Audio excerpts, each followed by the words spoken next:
connectivity in the region. We trust that with your strong support, the Belt and Road cooperation will make a greater contribution to ASEAN and the world.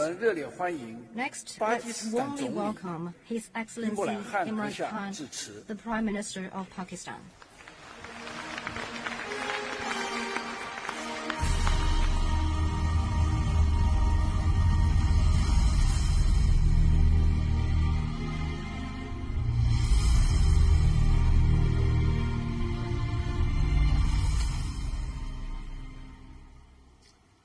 Bismillahirrahmanirrahim.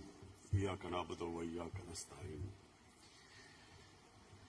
Excellency, President Xi Jinping, esteemed world leaders, distinguished participants, ladies and gentlemen.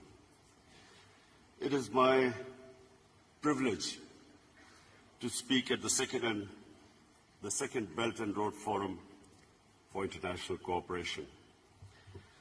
I congratulate President Xi Jinping and the government of People's Republic of China for organizing this important event. As the Belt and Road transforms from vision into reality, this gathering of partners and friends affords a useful platform for taking stock and setting the agenda. In a world of geopolitical uncertainty, of rising inequality and barriers to trade, the BRI offers a model of collaboration, partnership, connectivity, and shared prosperity. Ladies and gentlemen, BRI marks a new and distinct phase in the onward march of nations of the world along the path of globalization. The presence of so many world leaders today is a proof that we choose hope over despair and cooperation over confrontation. 122 states and 49 international organizations have signed on to the BRI's vision, and this is a historic and a monumental development. Distinguished participants, Pakistan is proud to have partnered and pioneered with China in this transformational endeavor. We have been among BRI's earliest and most enthusiastic proponents. The China-Pakistan Economic Corridor, one of BRI's major components and one of its earliest manifestations, has made substantial progress. Pakistan's energy supplies have increased massively. Our critical infrastructure gaps are being plugged. Gwadar, once a small fishing village, is transforming rapidly into a commercial hub. The Gwadar airport will be the largest in our country. Together, Pakistan and China are entering the next phase of CPEC, with greater emphasis on socio-economic uplift, poverty alleviation, agriculture cooperation, and industrial development. We are expanding the frontiers of knowledge through closer engagement and deeper cooperation in fields of education, innovation, and technology. Along the length of the corridor, special economic zones are set to come up, offering opportunities for investment for Pakistani, Chinese, and foreign entrepreneurs. Supplementing the next phase of CPEC, we are signing an expanded Pakistan-China free trade agreement.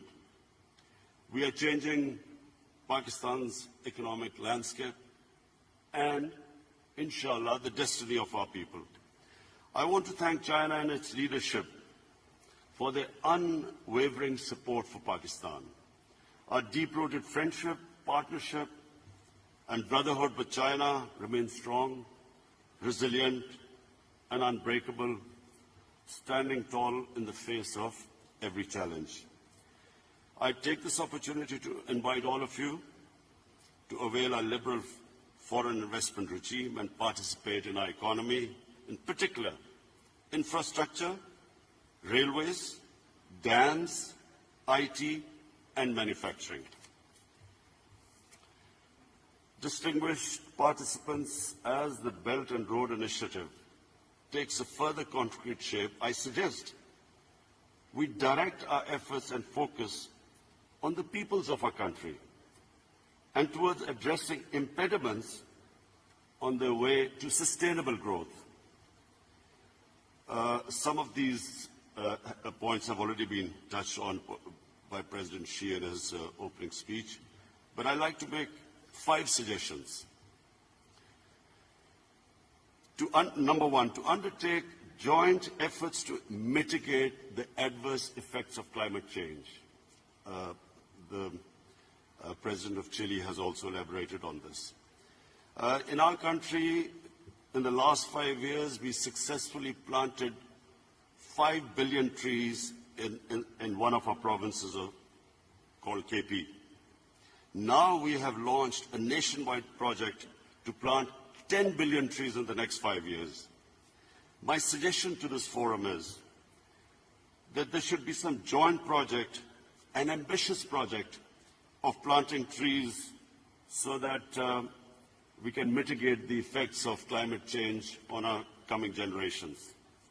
Secondly, establish a BRI tourism corridor to promote people-to-people contacts, intercultural understanding. Thirdly, and most importantly, establish an Office of Anti-Corruption Cooperation to combat the scourge of white-collar crime. And white-collar crime has devastated the developing world. Fourthly, create a poverty alleviation fund that supplements national efforts in the fight against poverty and malnourishment. In Pakistan, we have recently launched a target poverty alleviation program called ESAS. The aim should be to emulate China's spectacular success in lifting 800 million people out of poverty within 3 decades. And fifthly, make concerted efforts to further liberalize trade and investment flows, encouraging our private sector and businesses to collaborate in projects. Distinguished participants, China's marvelous civilization has given the world wisdom, harmony, and prosperity. It has gifted to humanity great inventions, arts and aesthetics, and a culture of compassion and coexistence. And again, President Xi's references to the ocean and the rivers, I quote a Chinese proverb, "The ocean is vast because it rejects no rivers." Pakistan will continue to work on the basis of mutual respect and equal opportunity with China and other BRI partners for a better future of our people. Pakistan will partner all those who share the vision of a peaceful and prosperous world.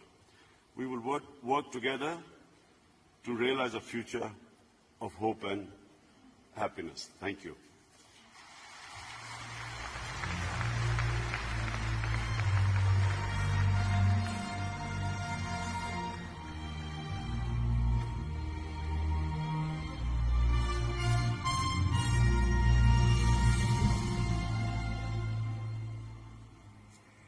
Thank you, Prime Minister Imran Khan, for your speech.